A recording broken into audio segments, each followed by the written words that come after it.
मैं वही मेरे भगवान है, मेरा समाज ही मेरा भगवान है। मैं उसी को देख के मरना चाहता हूं। मेरे आखिरी बार मेरे समाज के दर्शन करा दो। कौन बोलता है? कौन बोलेगा? कोई शंकराचार्य बोला आदिवासियों के लिए? किसी ने बोला है? तुम्हारे भगवानों को तुम भूल गए। ये ओरिजिनल भगवान है, डुप्लीकेट नहीं।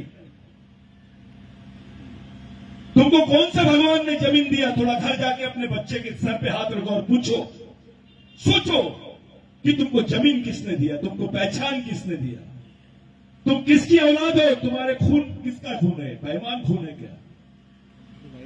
सारा डरता है अपना नेता टंटा भील का फोटो लगाने के लिए, रेगा कुरकू का फोटो लगाने के लिए। अबे उन्होंने तेरे लिए जान दी। अगर वो नहीं होते तो तेरे को देश में कोई आदिवासी नहीं बोलता। इस देश में ब्राह्मण होना बड़ी बात नहीं है। इस देश में मुस्लिम होना बड़ी बात नहीं है। इस देश में क्रिश्चियन होना बड़ी बात नहीं है। इस देश में बड़ी बात है आदिवासी होना, इस देश का मालिक होना। जिस समय एक लंगोटी वाला आदमी, नंगे बदन का आदमी इस देश के राष्ट्रपति प्रधानमंत्री के सामने खड़े होता है और बोलता है मैं इस देश का मालिक हूं। तू प्रधानमंत्री हो सकता है, तू राष्ट्रपति हो सकता है, लेकिन मैं देश का मालिक हूं। वो पहचान है आपकी। जाओ, अगर आपको किसी आपके बच्चे की जिंदगी कोई बाबा बना सकता है तो उसके पीछे चले जाओ। इतनी बेईमानी तो मत करो। जिन्होंने तुम्हारा नाम लिए, तुम्हारे लिए पूरी जिंदगी दे दिए। एक ये नेता है और आज के वर्तमान के अपने नेता, इनको नोट कमाने से फुर्सत नहीं है। इनके लिए समाज बड़ी चीज नहीं है, पार्टी बड़ी बात है। नेता बड़ा की पार्टी कि समाज बड़ा है? तो उस समाज को जिंदा रखने के लिए तुमने क्या किया ये बताओ। यहां कोरकू बहुत ज्यादा बैठे हैं।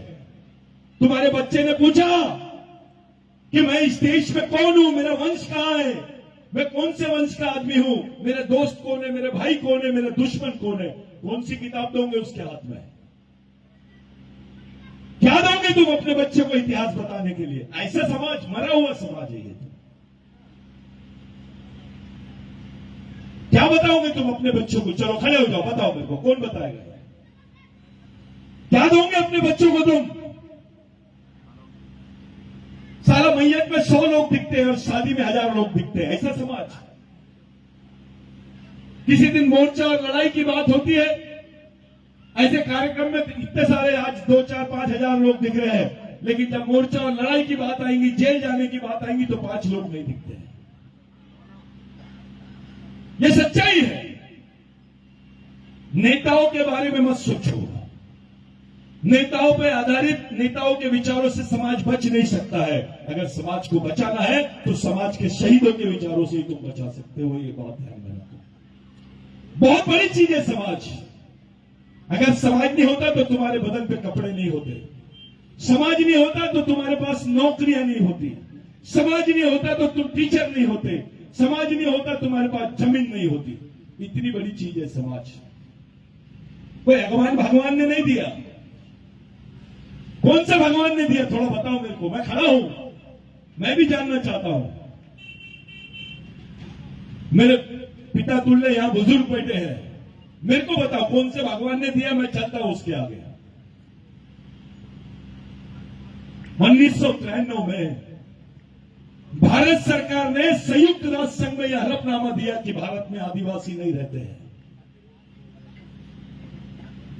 भारत सरकार बोलती है कि भारत में आदिवासी नहीं रहते हैं। इसका मतलब यह है कि आदिवासी भारत के नागरिक नहीं है। क्या कर रहे थे आपके गांडू नेता? क्या कर रहे थे? पार्लियामेंट में क्या कर रहे थे?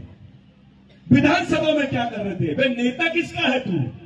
तेरे तो बच्चे का ही भविष्य खत्म कर दिए। तुमको मारे नहीं, तुमको पता भी नहीं चला, तुम्हारा गला काट दिया। अब तो तुम आदिवासी भी नहीं रहोगे, तब क्या कर लोगे? क्या कर लेगा भील? क्या कर लेगा कोरकू? क्या करेगा गोंड? तुम तो खत्म हो गए हो। क्या बात करते हो तुम? तुम्हारी कौम को बोला जा रहा है भाई भारत में आदिवासी नहीं रहते हैं।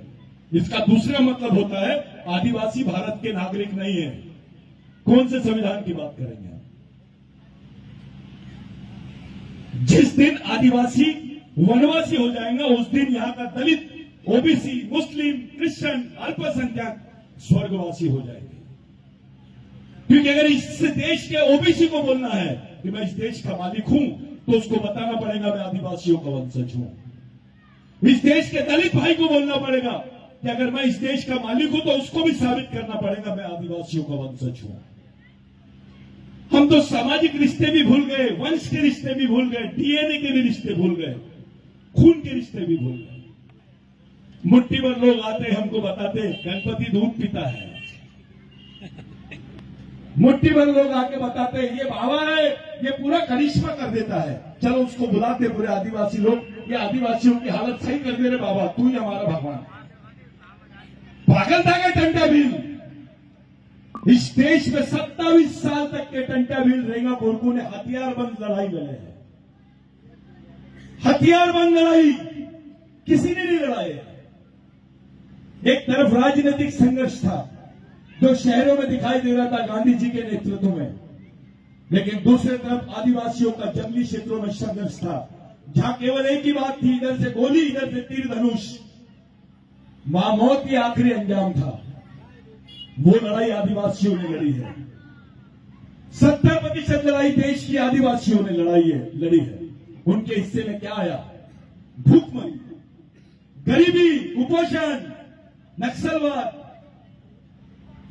विस्थापन, डर, बलात्कार, बेरोजगारी। सबसे ज्यादा गरीब आदमी कौन? तो आदिवासी।